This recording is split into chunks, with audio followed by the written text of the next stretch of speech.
Hi hello friends, welcome to my channel baby channel. Hi friends, good morning. అందరూ బాగున్నారా?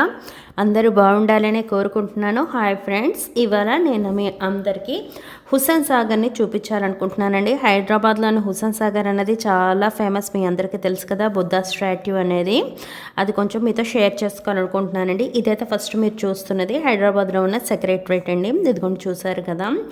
యాక్చువల్గా Buddha statue గురించి మనం చెప్పుకోవాలి అనుకుంటే, బుద్ధా స్టాట్యూ అనేది 58 ఫీట్ అండి, 58 అడుగుల హైట్ ఉంటుంది. అండ్ బేస్తో కలిపి దీని వెయిట్ అనేది బరువు 390 టన్నులు ఉంటుందండి. ఇది యాక్చువల్గా ఎన్టీఆర్ గారి హయాంలోనే యాక్చువల్గా దీన్ని పెడదాము అన్నటువంటి థాట్ ఎన్టీఆర్ గారి హయాంలో వచ్చింది. ఈ స్టాట్యూ పెట్టి ఇప్పటికీ యాక్చువల్గా 32 ఇయర్స్ అయ్యిందండి. ఈ స్టాట్యూ పెట్టడానికి మెయిన్ రీజన్ ఏంటంటే 1983 తర్వాత ఎన్టీఆర్ గారు అమెరికా వెళ్ళినప్పుడు అక్కడ స్టాట్యూ ఆఫ్ లిబర్టీ ఉంది కదా, అది అందరికీ తెలిసిన ఫేమస్ స్టాట్యూ ఆఫ్ లిబర్టీ. అది ఏంటి అంటే రోమన్ దేవతని సూచిస్తుంది కదా, అండ్ మరి స్వేచ్ఛకి కూడా ప్రాతినిధ్యం వహిస్తుంది. అది ఒక శ్రీమూర్తి ప్రతిరూపం అండి. అది చూసిన తర్వాత ఈ స్టాట్యూ ఆఫ్ లిబర్టీని చూస్తే ఎవరికైనా అది చూడగానే అమెరికా గుర్తొస్తుంది, అమెరికాని చూస్తే స్టాట్యూ ఆఫ్ లిబర్టీ గుర్తొస్తుంది కదా. అది చూసిన ఎన్టీఆర్ గారికి ఏమనిపించిందంటే ఇట్లాంటిదే మనకి కూడా ఇక్కడ తయారు చేపించాలి అనిపించిందంట. అది కూడా చూసారు కదా, మన బుద్ధ భగవాన్ ఎంత బాగుందో. ఎన్టీఆర్ గారికి అట్లాంటి థాట్ వచ్చి శాంతికి మారు పేరు సత్యాన్వేషి అయిన బుద్ధ భగవాన్ని మనం కూడా ఇట్లాగే సేమ్ ఒకటి తయారు చేపించాలి అని ఆయనకి ఆలోచన వచ్చిందంట. చాలా మంచి ఆలోచన. టిబెట్ నుంచి ఆయన ఏం చేశారంటే కొంత సమాచారాన్ని సేకరించి ఏం చేశారంటే సిమెంటు స్టీలు అనేవి ఏమీ ఉండకుండా ఏకశిలా విగ్రహం అనేది తయారు చేపించాలి అని డెసిషన్ తీసుకున్నారంట.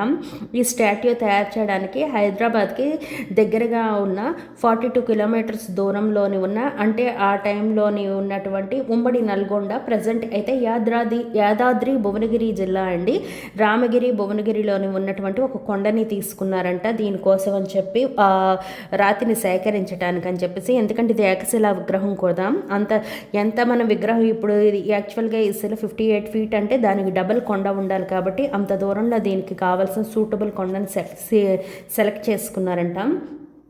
దీనిని ఇది స్టాట్యూని స్టార్ట్ చేయడానికి బుద్ధ పూర్ణిమ అనే ఈ ప్రాజెక్ట్కి పేరు పెట్టుకున్నారంట. దీనికోసం అని చెప్పేసి 1985లో పూజని చేశారు అంటే ఎన్టీఆర్ గారే స్వయంగా ఉలిని పట్టుకొని శిల్పాన్ని చెక్కి స్టార్ట్ చేశారంట.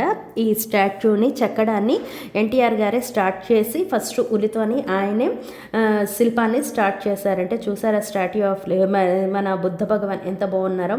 అలాగా పనులు ప్రారంభించడం జరిగిందంటే ఎన్టీఆర్ గారు చేసిన తర్వాత 40 మెంబర్స్ శిల్పులు నిత్యం దీని గురించి అని చెప్పేసి పనులు చేశారంటే ఈ విగ్రహాన్ని చెక్కటానికి. విగ్రహం అయితే చెప్పాను కదండి 58 అడుగులు, అండ్ బరువు కూడా కిందన ఉన్న బేస్ ఉంది కదా, ఆ బేస్తో కలిపి మొత్తం 390 టన్నులే అండి. ఈ విగ్రహం మొత్తం పని పూర్తి అయిన తర్వాత దీనికి 2 ఇయర్స్ వరకు ఇక్కడికి వచ్చి ప్రతిష్ఠించడానికి అయితే జరగలేదండి. 2 ఇయర్స్ వరకు విగ్రహం అక్కడే ఉండిపోయింది. తర్వాత ఇక్కడికి తెచ్చి ప్రతిష్ఠించడానికి కూడా చాలా చాలా చాలా డిఫికల్టీస్ ఫేస్ చేయడం అయితే జరిగింది.